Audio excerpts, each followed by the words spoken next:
नमस्कार विद्यार्थी मित्रांनो, मी निखिल कवडे। आज आपण न्यूट्रिशन हा जो काही टॉपिक आहे किंवा ज्याला पोषण असं मराठीत म्हटलं जातं, तर तो टॉपिक नेमका काय ते समजावून घेणार आहोत।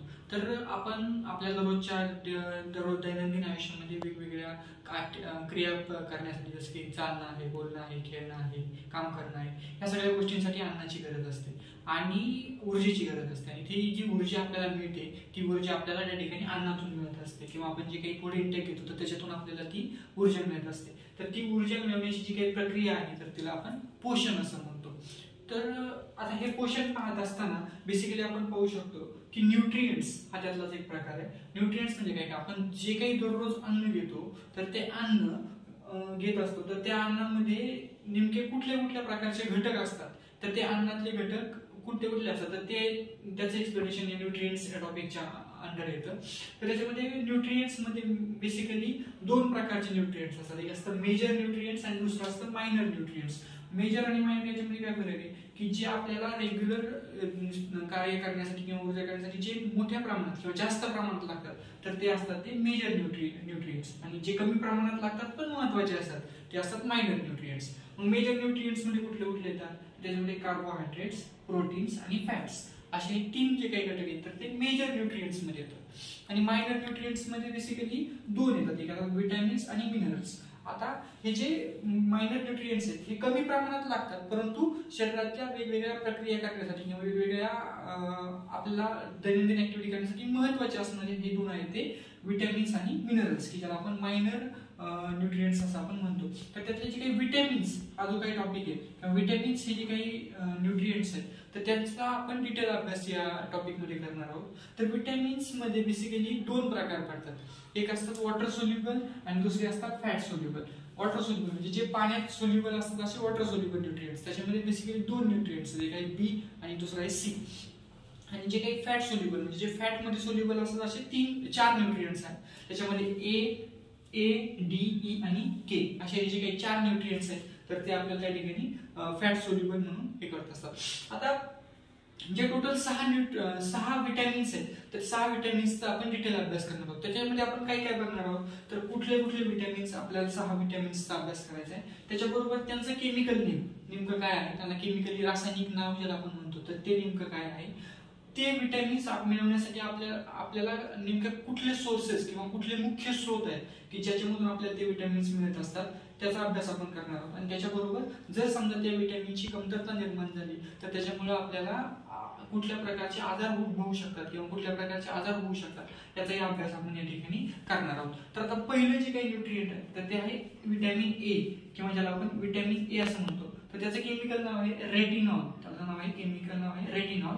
तर आता हे जे काही अजीवनसत्व ज्याला विटॅमिन ए म्हणतात तर ते बेसिकली आपल्याला गाजर, पालक, मेथी, आंबा, दूध, दही, अंड्याचा पिवळा बलक हे जे काही मेजर घटक आहेत किंवा मेजर अन्न घटक आहेत त्याच्यामधून आपल्याला त्या ठिकाणी विटॅमिन ए त्या ठिकाणी मिळत असतं। आणि जर समजा हे विटॅमिन ए आपल्याला जर पुरेशा प्रमाणात शरीराला मिळालं नाही तर त्याच्यामुळे आपल्याला रात आंधळेपणा म्हणजे रात्री काही लोकांना दिसत नाही व्यवस्थित, तर तो जो काही रात आंधळेपणा किंवा झिरोप्था मिळाला तर तो सुद्धा या अजीवनसत्वाच्या कमतरतेमुळे त्या ठिकाणी होऊ शकतो। त्यानंतर दुसरं जीवनसत्व आहे बी जीवनसत्व, की याच्यामध्ये ऍक्च्युअली बी कॉम्प्लेक्स हे जीवनसत्व येतं, त्याच्यामध्ये B1, B2 असे वेगवेगळे प्रकार येतात। पण त्यातलं जे काही बी जीवनसत्व आहे त्याला आपण त्याचं केमिकल नाव जे आहे तर ते थायमिन असं त्याचं नाव आहे। आणि जर हे याचे मेजर सोर्सेस कुठले असतील तर ते आहेत मांस, दूध, सोयाबीन आणि अंडी, याच्यामधून आपल्याला त्या ठिकाणी ब जीवनसत्व त्या ठिकाणी मोठ्या प्रमाणात मिळत असतं। आणि जर समजा या ब जीवनसत्वाचा जर अभाव आपल्या शरीरामध्ये निर्माण झाला तर त्याच्यामुळे बेरी नावाचा जो काही आजार आहे की ज्याच्यामध्ये चेतातंतूचा आजार आहे ऍक्च्युअली हा, म्हणजे आपली जी काही सेंट्रल नर्वस सिस्टम आहे त्याला आपल्याला त्या ठिकाणी प्रॉब्लेम येऊ शकतो। तर तो बेरी आणि अपचन असे दोन प्रकारचे जे काही आजार आहेत तर ते त्या ठिकाणी ब जीवनसत्वाच्या अभावामुळे त्या ठिकाणी आपल्याला होऊ शकतात। त्यानंतर तिसरं जे काही जीवनसत्व आहे ते आहे सी जीवनसत्व, ज्याचं केमिकल नाव आहे ॲस्कॉर्बिक ऍसिड असं आहे। आणि याचे जे काही मेन सोर्सेस आहेत त्याच्यामध्ये जनरली आंबट पदार्थ जे आहेत त्याच्यामधून आपल्याला क जीवनसत्व त्या ठिकाणी मिळत असतं, ज्याच्यामध्ये लिंबू, संत्री, अननस, मोसंबी, द्राक्षे, आवळा, पेरू आणि टोमॅटो हे जे काही आंबट पदार्थ आहेत त्याच्यामधून आपल्याला मोठ्या प्रमाणात विटॅमिन सी मिळत असतं। जर या क जीवनसत्वाच्या अभावामुळे आपल्याला स्कर्वी किंवा किडनी स्टोनचे आजार जे आहेत तर त्या ठिकाणी होत असतात.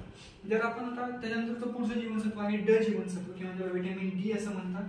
त्याचं केमिकल नाव आहे कॅल्सिफेरॉल आणि याचा जो काही मुख्य स्रोत आहे म्हणजे मुळात या जीवनसत्वाची विशेषता अशी की जे आपल्याला कुठल्याही अन्न घटकातून मिळत नसतं. तर ते जे काही जीवनसत्व आहे ते आपल्याला बेसिकली सकाळचा जो काही कोवळा सूर्यप्रकाश आहे त्याच्यामधून आपल्याला त्या ठिकाणी ते मिळत असतं. जर समजा हे जीवनसत्व आपल्या शरीरात कमी प्रमाणात असेल तर त्याच्यामुळं लहान मुलांमध्ये मूळदूस आणि मोठ्या माणसांमध्ये अस्थिमृतता असे 2 आजार त्या ठिकाणी होऊ शकतात.